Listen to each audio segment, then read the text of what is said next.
I dette afsnit får vi slået Klaas til ridder, og så besøger vi Utklippan, som vi havde drømt om at se hele vinteren.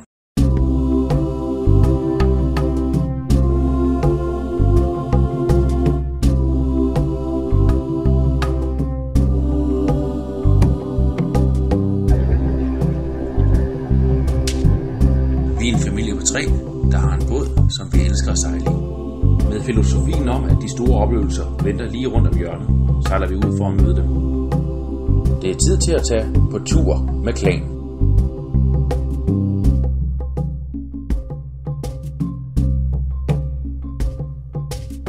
Så er vi ankommet til Kalmar Havn. Vi ligger helt i inderhavnen, og der kommer en hel masse skib bag ved os. Vi kom endelig afsted over fra... hvad filen den hedder? Den hedder Borgholm. Kom endelig afsted fra Borgholm, efter vi har ligget 2 døgn i... lige i indsejling i bund og grund. Så det er dejligt at komme herhen og faktisk opleve, at båden mere eller mindre ligger stille. Hvis der er noget, der ryster lige nu, så er det mine hænder. Det har virkelig været... det har været lidt hårdt, det der med, at lige meget hvornår du var på båden, så var det faktisk ligesom at være ude og sejle i en lille motorbåd. Og det er lidt hårdt at sove i, når man også bare hører det knirker og knager. Så det er dejligt at komme ind i en havn, hvor man bare ligger helt stille. Lige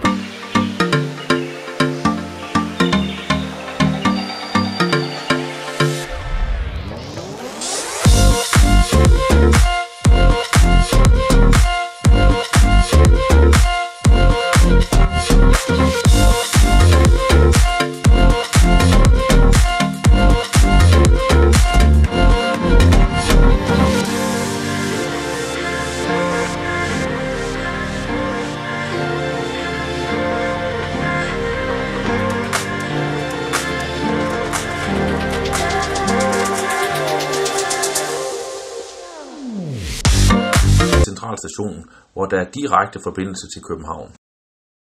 Ved havnen finder man desuden en bådbutik og turistbureauet. Men Kalmar by rummer naturligvis meget mere, og det skal naturligvis opleves.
Oh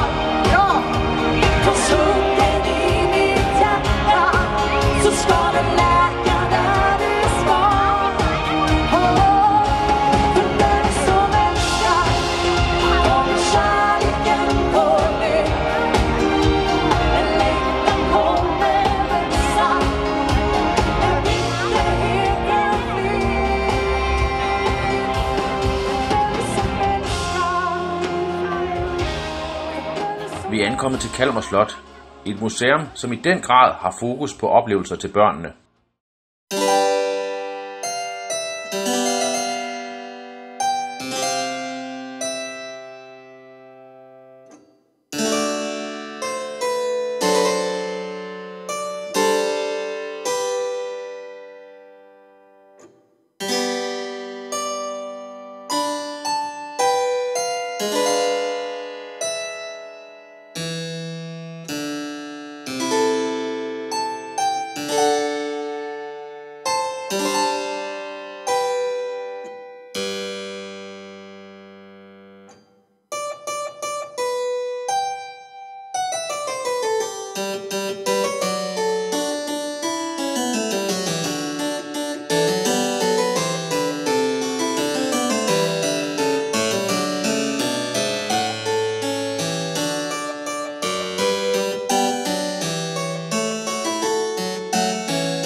Tilbage i 1980, der fandt man det største svenske krigsskib, sådan, der sank tilbage i 300 år før det blev fundet i hvert fald.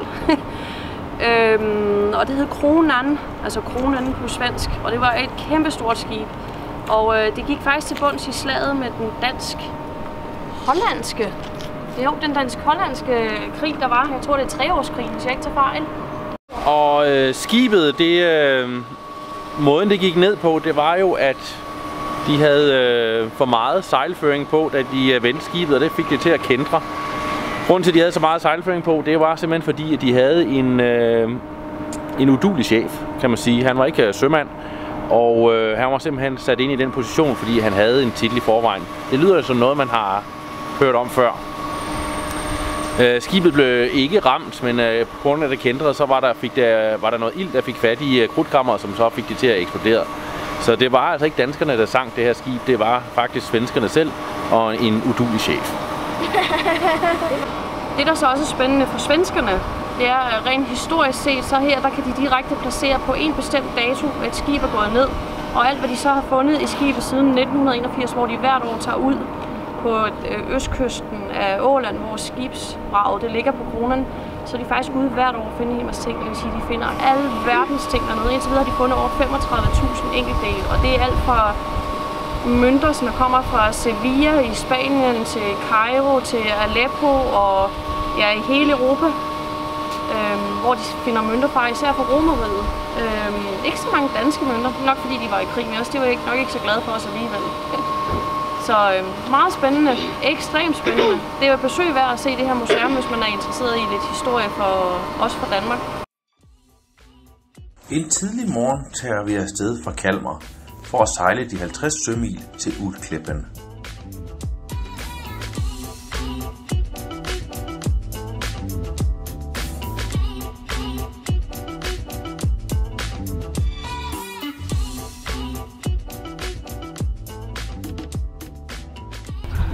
Vi er kommet til Utklippen. Udklippen på dansk. Udklippen, ja. Er det ikke nemmere?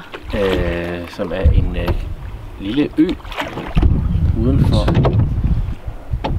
for hvad hedder det, Karlskrona. Det er helt forkert det her. Og øen består faktisk af 2 øer, hvor jeg kan ikke finde ud af, hvad for en vi er på. Vi er på den nørre. Vi skal over på den sødre. Og så skal vi på den sydlige, ja. og det er over på den sydlige, at fyrtårnet er, som vi tager over og kigger på. På den nordlige er der faktisk ingenting overhovedet. Der er et strømstik og et das. Og en havn. Og en havn, ja. Havnen den er beskyttet i alle forhold. Alle vindforhold. Fordi den ligger, hvis man kigger derover, så kan man se, det er en meget lille indsejling, der er der. Og så er der en meget lille indsejling lige frem. Så har man mulighed for at låne de her joller, så man kan sejle fra den ene ø til den anden ø. Så det er vi lige noget, der sagde, så vi fri for at sætte vores egen gummibåd i. Wow. Så kan Eiffeltårnet godt gå hjem igen. Hvor kæft, det er fedt det her. Wow. Hold nu op. Og så her har vi den. Den blev faktisk, den har været i gang siden 1840'erne og blev ombygget omkring, hvad må det være?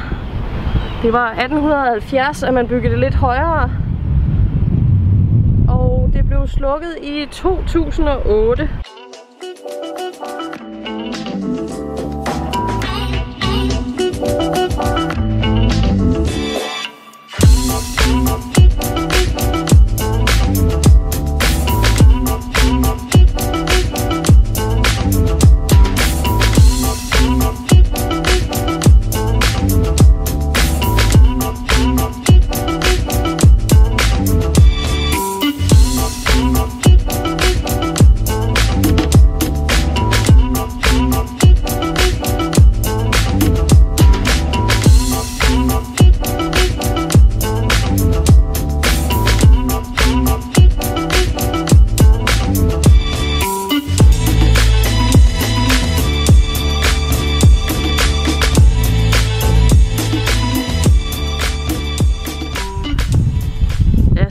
Til drengene, da jeg gik op i fyrtårnet, fordi de har så meget højdeskræk, at de selvfølgelig ikke måtte forlade øen uden mig. Og ved hvad, en gang med mig, så stikker der sådan en lille hoved op her. Hvis ikke 2 hoveder, fordi jeg tror, de prøver at lave sjov med mig, som om de sejler tilbage. Men de er ligesom afsløret flere gange. Se I selv.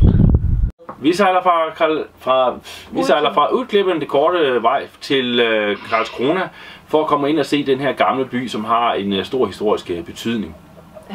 Selve indsejlingen til Karlskrona er virkelig smuk, fordi man ser altså, at de her bastioner, hvor man kan se, hvordan man har kunnet forsvare selve byen. Ja. Så kommer vi kommer ind, og så har vi en aftale med Sashas forældre, som har et hus i Sverige, og så har vi aftalt at mødes med dem derinde, og så får vi ligesom en hyggelig familiedag ud af selve byen. Ja.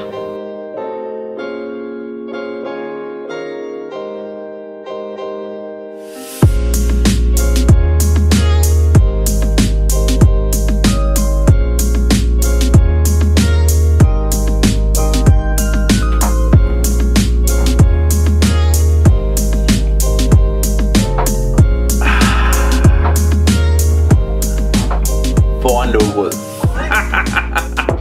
Slut.